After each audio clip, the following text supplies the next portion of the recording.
Em Lucas 22:57 está escrito assim: E ele negou dizendo: Mulher, eu não o conheço.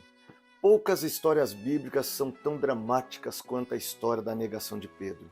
Lucas nos diz que quando Jesus foi preso, levaram-no para a casa do sumo sacerdote. Diz que Pedro o seguia à distância, mas quando acenderam um fogo no meio do pátio e se sentaram ao redor deles, Pedro também se sentou com eles. Então uma criada o viu ali à luz do fogo e olhou fixamente para ele e disse: Esse homem estava com Jesus. Mas Pedro negou, dizendo: Mulher, eu não o conheço. Pouco tempo depois, um homem o viu e disse: Você também é um deles. E Pedro respondeu assustado e com medo: Homem, eu não sou um deles. Cerca de 1 hora mais tarde, uma outra pessoa afirmou: Certamente esse homem estava com ele, pois é galileu. Então Pedro respondeu: Homem, eu não sei do que você está falando. Enquanto Pedro negava pela terceira vez, o galo cantou.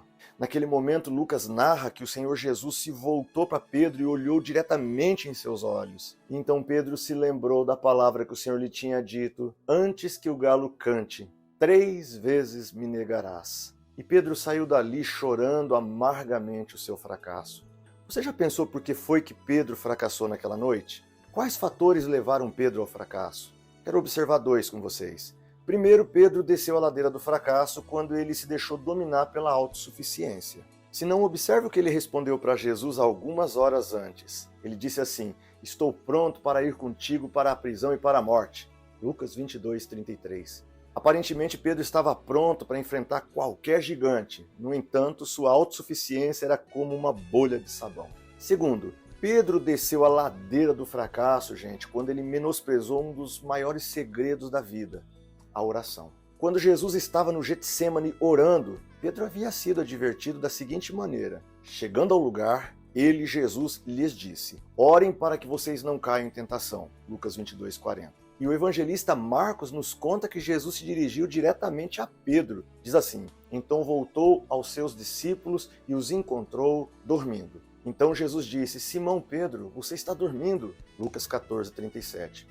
Na verdade, a oração que Pedro deixou de fazer no Getsêmani lhe fez falta algumas horas mais tarde. Pedro fracassou porque confiou muito em si mesmo e porque dependeu pouco de Deus.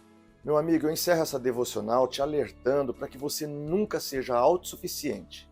Na verdade, meu convite é que você não dependa nada de si mesmo e tudo de Deus. Muitos de nós fracassamos porque confiamos muito em nós mesmos. Pouco valorizamos a confiança em Deus e a vida de oração. Então nunca se esqueça, sem oração não há vitória diante das provações. Então ore agora, neste momento, e diga: Pai, não confio em mim mesmo, sei que sou pó, que sou vaso de barro, por isso me entrego a Ti. Vá à frente e me mostra o caminho que devo seguir. E não permita que eu caia na ladeira do fracasso, negando assim o capitão da minha salvação. Ao contrário, que eu lhe seja uma testemunha fiel. É assim que oro, em nome de Jesus. Amém.